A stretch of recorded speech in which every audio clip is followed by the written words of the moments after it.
తండాలకు సంబంధించినటువంటి గిరిజన భవనాలు ఏర్పాటు చేయాలని ప్రత్యేకంగా మా గిరిజన సోదరులు వాళ్ళ కుటుంబ సభ్యులతో దేవుని పెట్టుకోవాలనుకున్నా, ఆ యొక్క భవనంలో వాళ్ళ యొక్క శుభకార్యం చేసుకోవాలనుకున్నా అన్ని విధాల వసతులు సుమారు 30 నుంచి 35 కోట్ల రూపాయలతోని అంటే అందరూ దాదాపు అంచనాలు తయారు చేస్తున్నాము. అంచనాలు దానికి ప్రత్యేకంగా ఏ గ్రామంలో తండాలు ఉన్నాయి, ఏ గ్రామంలో లంబడి కుల బాంధవుల యొక్క పాపులేషన్ ఎంత ఉన్నదని చెప్పేసి దాని పాపులేషన్ పరంగా ఆ గిరిజన భవన్లు ఏర్పాటు చేయడానికి, అదేవిధంగా బీటీ రోడ్లు ఏర్పాటు చేయడానికి మధ్యలో కల్వర్ట్స్ ఉన్నాయి, కొన్ని కల్వర్ట్స్ ఒక ఊరు బ్రిడ్జెస్ ఉన్నాయి. మరి దీన్ని అన్నిటికి సుమారు 35 కోట్ల రూపాయల గిరిజన శాఖ ద్వారా ఆ మంత్రిగా నేను ఒక విధంగా అదృష్టంగా అనుకుంటున్నాను. ఎందుకంటే ముఖ్యమంత్రి గారితో కూడా నిన్న నేను మేడలో మాట్లాడినాను.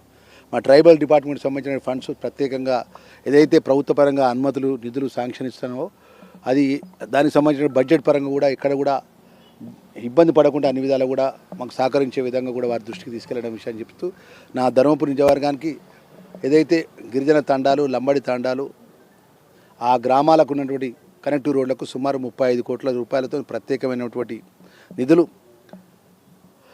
దాదాపుగా దానికి సంబంధించిన అంచనాలు తయారు చేయడానికి మా ఇంజనీరింగ్ అధికారులు పిలిపించడం జరిగింది. మరి అదే ట్రైబల్ డిపార్ట్మెంట్ ద్వారా ఎప్పుడు కూడా ఊహించిన విధంగా 2014 నుంచి 18 నుంచి 23 వరకు రాజ్యం చేసి పరిపాలన చేసినటువంటి అప్పుడున్నటువంటి మాజీ ముఖ్యమంత్రి కానీ మంత్రులు కానీ ఏ రోజు ట్రైబల్కి సంబంధించిన రోడ్ల విషయంలో కానీ తండాల విషయంలో కానీ ఎన్నడూ పట్టించుకోలేదు. ఈరోజు మా శాఖ మంత్రిగా ఈరోజు సుమారు 12 కోట్ల రూపాయలు ప్రోగ్రెస్ వర్క్స్, అదేవిధంగా 35 కోట్ల రూపాయలు ప్రత్యేకమైన నిధులు కేటాయిస్తున్న విషయాన్ని మీ ద్వారా తెలియజేస్తున్నాను.